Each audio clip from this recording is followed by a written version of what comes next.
আসসালামু আলাইকুম। আমি আজ আপনাদেরকে তাল দিয়ে ছানার জিলাপি বানিয়ে দেখাবো। নরম তুলতুলে আর খেতেও দারুণ হয়। বানানো তো খুবই সহজ। তো চলুন তাহলে রেসিপিটা দেখে নিই। তার জন্য এখানে আমি নিয়েছি একটি তাল। তালটাকে এবার আমি ভালো করে খোসা ছাড়িয়ে নিব। তো খোসাটা আমি ভালো করে ছাড়িয়ে নিয়েছি। তো এই দেখুন তালের এই আঁটির অংশটা। তো অল্প অল্প করে পানি নেব আর আমি এটা একটু নরম করে নেব। তো এটা আমি ভালো করে নরম করে নিয়েছি। এবার আমি একটা ছাঁকনির সাহায্যে এটাকে ঘষে ঘষে তালের মাড়টাকে বের করে নেব। এরকম ভাবে বার করলে তালের মাড়টা পরিষ্কার বেরিয়ে আসে। ডবল ভাবে আর মশারি দিয়ে ছেঁকে নেওয়ার দরকার নেই। তো আমার তালের মাড়টা বার করা হয়ে গেছে। তো দেখুন, এবার আমি গ্যাসে কড়া বসিয়ে দিয়েছি। এখান থেকে এবার আমি একটা ছোট বাটি মেপে এক বাটি তালের মাড় নিয়ে নেব।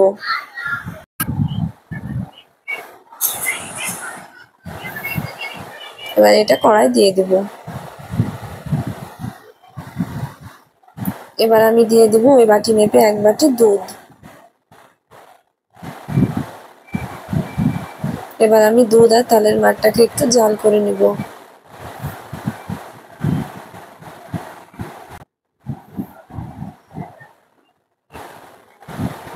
এবার এখানে আমি দিয়ে দেব সামান্য লবণ। লবণটা ভালোভাবে মিশিয়ে নেব। এবার আমি নিয়েছি এক বাটি সুজি। এবার সুজিটা আমি অল্প অল্প করে দিব আর মিশিয়ে নেব।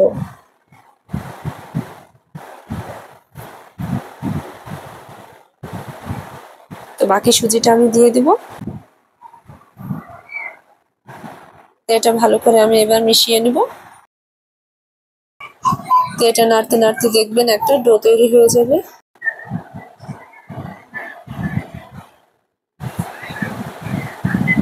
তো আমার এটা হয়ে গেছে। এবার আমি এটাকে নামিয়ে নেব।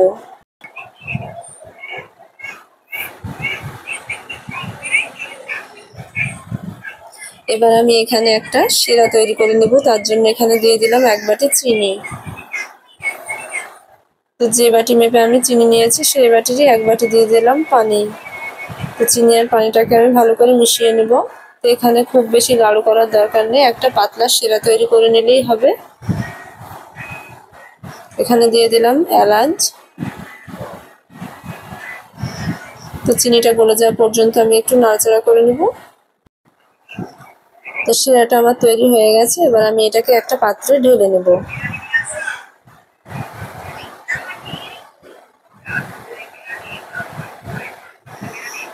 এবার আমি ডোটাকে ভালো করে হাত দিয়ে মেখে নেব। ডোটা আমার ভালো করে মাখানো হয়ে গেছে। এবার আমি এখান থেকে অল্প অল্প করে নিব আর জিলিপির শেপ দিয়ে দেব। তো এভাবে করে হাত দিয়ে একটু লম্বা করে নিতে হবে।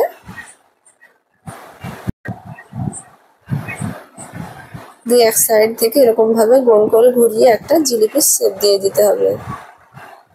তো দেখুন আমার একটা জিলিপি হয়ে গেছে। দেখতে কত সুন্দর লাগছে। তো এইভাবে করে আমি আর একটা করে দেখাচ্ছি।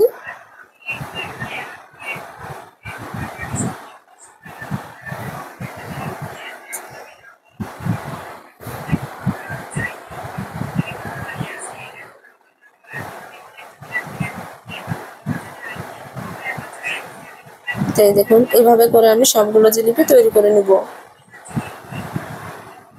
আমার সবগুলো জিলিপি বানানো হয়ে গেছে।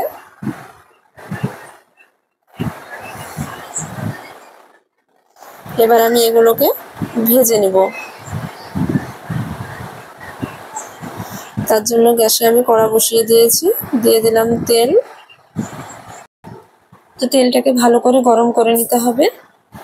তো তেলটা আমার গরম হয়ে গেছে। এবার আমি একে একে জিলিপিগুলো সব ভেজে নেব।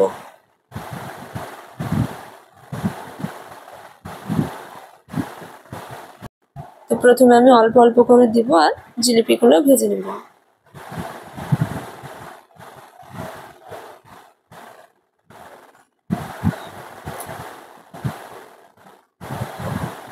তো জিলিপিগুলো আমার সব ভাজা হয়ে গেছে। এবার আমি এগুলোকে তুলে নেব।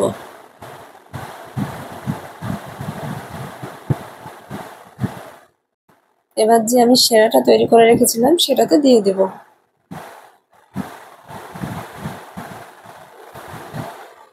তো বাকি জিলিপিগুলো আমি একই রকম ভাবে ভেজে নেব।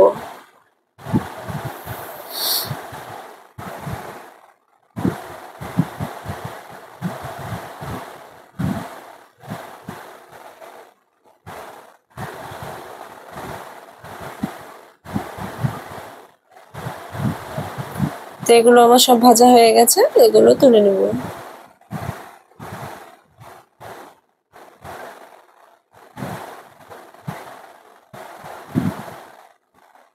সেরাতে দিয়ে দেব। তো দেখলেন তো কত সহজে বানিয়ে ফেললাম তাল দিয়ে ছানার জিলাপি। আপনারা একবার এভাবে বাড়িতে বানিয়ে দেখবেন। তো চলুন তাহলে একটা কেটে দেখাচ্ছি ভেতরটা কেমন হয়েছে।